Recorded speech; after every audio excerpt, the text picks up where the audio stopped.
In this scenario, we're going to make a free body diagram to understand the forces acting on a hockey player with a stick who is hitting a moving puck. So I have already drawn out my player plus stick and the puck for each before, during, and after a collision. Now the player and the stick are moving toward each other. Rather, the player and the stick are moving toward the puck. So we would draw our motion lines on opposite sides of each other. You can also draw this as an arrow to show motion. It's helpful if you add a different color so that you clearly show that this is motion as opposed to force. So this is our direction of motion. Now, each of these objects are acting completely independently of each other at this moment in time. And so even though they are coming toward each other and we know they will collide, at this moment in time, they are not impacting each other. So the force that are acting on the player and stick are the force of the movement, the direction of movement, and then there is an opposite force in the opposite direction.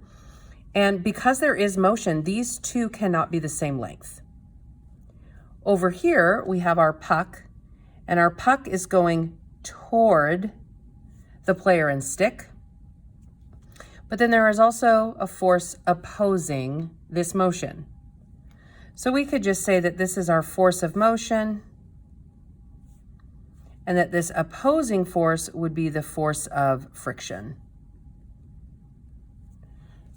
There are always forces in pairs. So the player and stick has its own force pair and the puck has its own force pair. We're not going to be thinking about other forces that are acting on this system, including gravity and the normal force. We're just going to focus on the forces in this direction. So both objects are moving toward each other. The player plus stick force is greater than the force of the moving puck. This is because the player plus the stick have much more mass. And again, they are not interacting with each other in any way at this time. At the moment they collide, at the exact moment of they collide, this is the moment at which the force on the system is the greatest.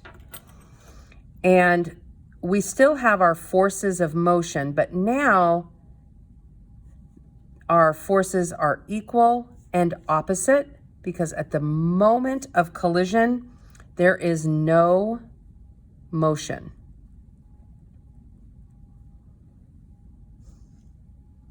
So we could just draw it this way. And notice I don't have any arrows. I don't have any of the motion lines. So at the exact moment of contact, the force applied by the stick and the player to the puck is the same strength as the force applied from the puck to the stick and player, but they are in opposite directions. So remember, we're thinking about forces as both the direction and the strength of the force. So we say that these forces are equal and opposite. And this is part of Newton's third law, for those of you that have heard of that before. Now, just after that exact moment of contact, things change again. Our player and our stick are actually going to continue in their original direction of motion.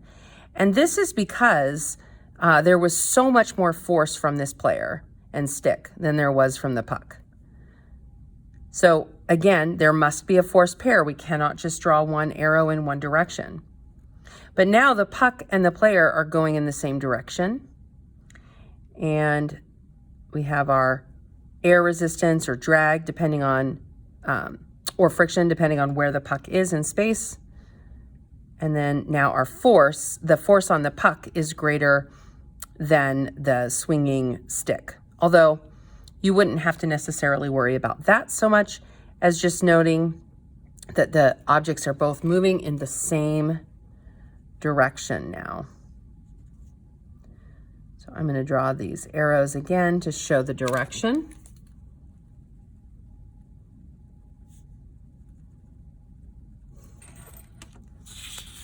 And it says here, because the player and the stick applied more force to the puck than the puck applied to the player, and of course this is after the moment, that exact moment of contact, there is a change in motion. The puck now moves in the same direction as the stick.